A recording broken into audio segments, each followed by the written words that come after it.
여러분, 혹시 이런 말 들어보신 적 있으세요? 60이 넘으면 걷기만 잘해도 건강하다. 많은 분들이 이 말을 믿고 아침 저녁으로 열심히 동네를 걷습니다. 물론 걷기는 여전히 건강에 좋은 운동입니다. 혈액순환을 도와주고 심장 건강에도 효과적이죠. 하지만 내과 전문의들과 다양한 연구들은 입을 모아 이야기합니다. 65세 이후 건강을 지키기 위해선 걷기만으로는 부족하다고요. 왜 그럴까요?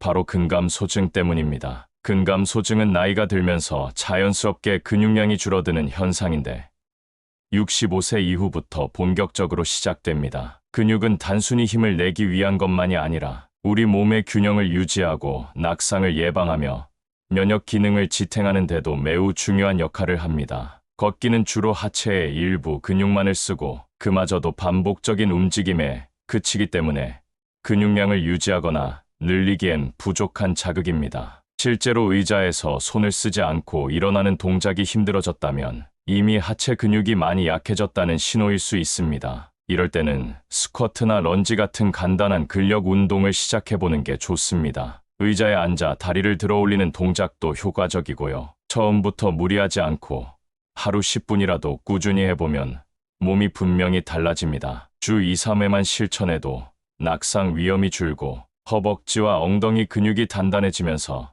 일상생활이 한결 수월해지는 걸 느낄 수 있습니다. 연구에 따르면 꾸준한 근력 운동은 골밀도를 높여 골다공증 예방에도 도움이 되고 혈당 조절과 체중 유지에도 긍정적인 영향을 준다고 합니다. 그러니 나이 들어서 무슨 운동이냐는 말은 이제 잊으셔도 됩니다. 지금부터라도 하체 근육을 위한 운동을 시작하신다면 65세 이후의 삶이 훨씬 건강하고 자유로워질 수 있습니다. 근육만큼 중요한 것이 바로 균형 감각입니다. 우리가 나이가 들면서 가장 큰 위험 중 하나가 바로 낙상입니다. 넘어진다는 건 단순히 아픈 게 아니라 골절이나 장기적인 움직임 제한, 심하면 병원 입원으로까지 이어질 수 있는 심각한 문제죠. 그런데 많은 분들이 걷기만 하면 균형 감각도 함께 유지될 거라고 생각하시는데 사실은 그렇지 않습니다. 걷기는 일정한 리듬으로만 다리를 움직이기 때문에 균형을 유지하기 위한 다양한 근육과 감각을 충분히 자극하지 못합니다. 반면에 균형 훈련은 작은 발목 근육부터 시작해서 코어,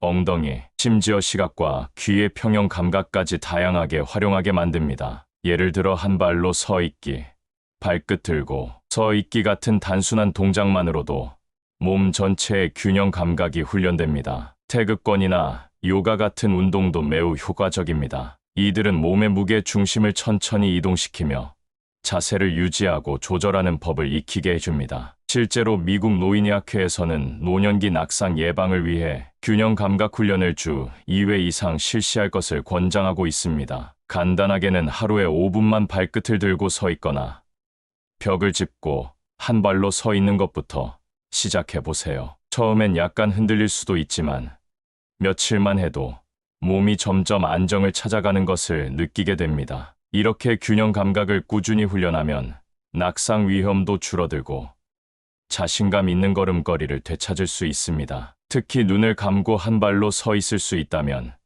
균형 감각이 꽤 좋은 상태라고 할 수 있습니다. 혹시 한 발로 서 있다 넘어질까봐 걱정되신다면 항상 벽이나 의자 옆에서 연습하시고요. 균형은 젊을 때보다 나이 들어서 더 자주 점검하고 관리해야 하는 능력입니다. 이제는 몸이 아니라 뇌를 위한 운동입니다. 걷기는 뇌에 산소를 공급하는 데 도움이 되지만 인지력을 유지하고 치매를 예방하려면 뇌를 직접 자극하는 활동이 꼭 필요합니다. 뇌는 쓰지 않으면 점점 기능이 둔화되는데요.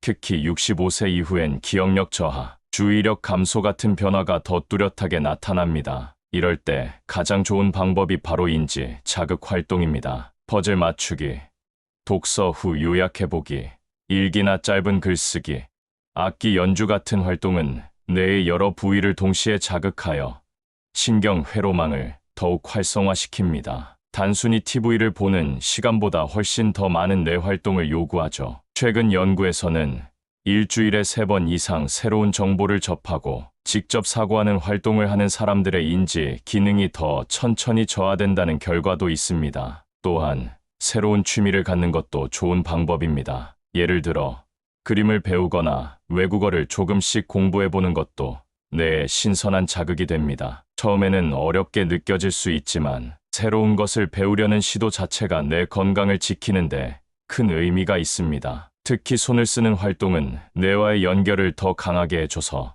노년기 인지 건강에 매우 유익합니다. 이와 함께 기억력 훈련을 겸할 수 있는 방법으로는 다시 말해보기가 있습니다. 책이나 뉴스, 드라마 내용을 가족에게 설명해 보는 것이죠. 머릿속에서 정리하고 다시 표현하는 과정은 단순히 듣고 지나가는 것보다 훨씬 많은 뇌 자극을 줍니다. 혹시 지금 바로 시작해 보실 수 있다면 오늘 있었던 일을 누군가에게 이야기해 보세요. 그것도 뇌 건강 운동입니다. 걷기만으로는 부족합니다. 우리 뇌는 나이가 들어도 계속 자극을 원합니다. 나이가 들수록 더 많이 써야 오랫동안 건강하게 유지할 수 있습니다. 뇌도 근육처럼 쓰면 쓸수록 좋아진다는 사실 꼭 기억해 두세요. 이제 마지막으로 놓치기 쉬운 아주 중요한 활동, 바로 정서적 사회적 교류입니다. 나이가 들수록 친구를 만나고 사람들과 어울리는 일이 줄어들게 되는데 이게 단순히 외로움으로 끝나지 않습니다. 정서적 고립은 우울증,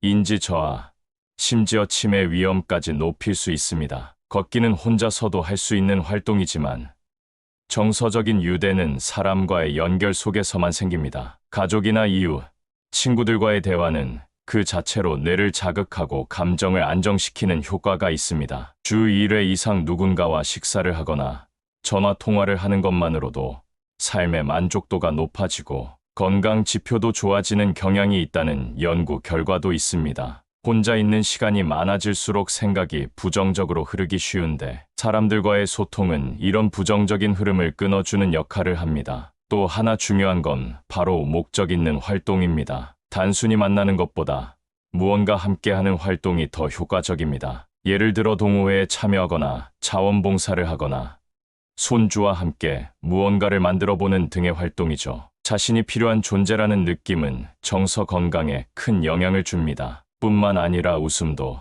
아주 좋은 약입니다. 웃을 일이 많을수록 면역력도 좋아지고 스트레스도 줄어듭니다. 사람들과의 만남에서 자연스럽게 생기는 미소와 웃음이야말로 돈으로 살 수 없는 최고의 건강 비결 중 하나입니다. 정리하자면 걷기만으로는 몸은 움직일 수 있어도 마음은 채울 수 없습니다. 65세 이후엔 몸과 마음, 그리고 사람과의 연결이 모두 필요합니다. 삶의 질은 혼자서는 만들 수 없고 함께할 때 더 빛납니다. 주저하지 말고 오늘 누군가에게 연락해보세요. 그 한 통의 전화가 건강한 노후의 시작이 될 수 있습니다. 결국 건강한 노년은 단순히 걸음수로만 측정할 수 있는 게 아닙니다. 몸의 근육과 균형, 뇌의 활력, 마음의 평안, 사람과의 연결까지 이 5가지를 균형 있게 챙기는 것이 진짜 건강한 삶의 비결입니다. 오늘부터라도 하루 10분이라도 좋습니다. 내 몸을 위한 근력 운동,